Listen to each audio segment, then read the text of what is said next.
The Labour Party wants Chernobyl campaigner A.D. Roach as a people's candidate for the presidency. On the eve of historic Stormont talks, the Ulster Unionists still have to decide about taking part. And a point decides the All-Ireland hurling final between Clare and Tipperary.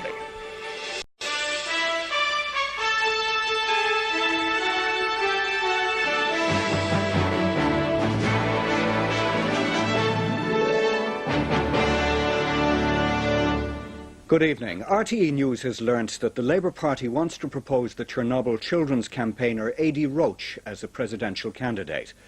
It's understood that they will seek broad support from Ms. Roach so that she can run as a people's candidate for the presidency. Meanwhile, Fianna Fáil sources have dismissed the idea of the broadcaster Marion Finucane obtaining the party nomination. And the Taoiseach Mary Harney has said her meeting with Ms. Finucane about contesting the election was arranged by a third party. The PD leader also said she attended the meeting in a personal capacity.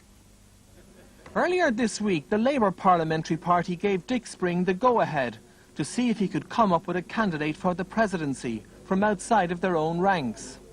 RTE News has learned that behind-the-scenes consultations have taken place with A.D. Roach, the Chernobyl children's campaigner, to see if she's prepared to allow her name to go forward. She's confirmed to RTE News that she has been approached, and tonight the indications are she is prepared to run.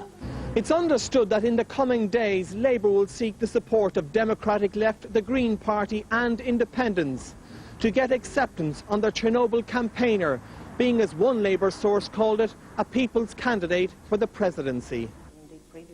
Meanwhile, the PD leader Mary Harney has denied a newspaper report that she'd approached the broadcaster Marion Finucane to run for Áras an Uachtaráin on behalf of the Fianna Fáil PD government. A spokesman for Ms Harney said tonight that the meeting with the RTE broadcaster had been arranged by a third party and that she was there in a personal capacity. So with Fianna Fáil due to decide on their presidential candidate on Wednesday, there are indications that when David Andrews returns from Calcutta, he may be asked to allow his name to go forward. Although willing to run, privately Mr Andrews had ruled himself out because of party fears of losing the by-election and upsetting the government's minority situation further. Those now suggesting the name of David Andrews believe he's the only one who can beat Albert Reynolds for the nomination and the only Fianna Fáil candidate likely to win the race for the Áras. But clearly this is not a view shared by Albert Reynolds. On the eve of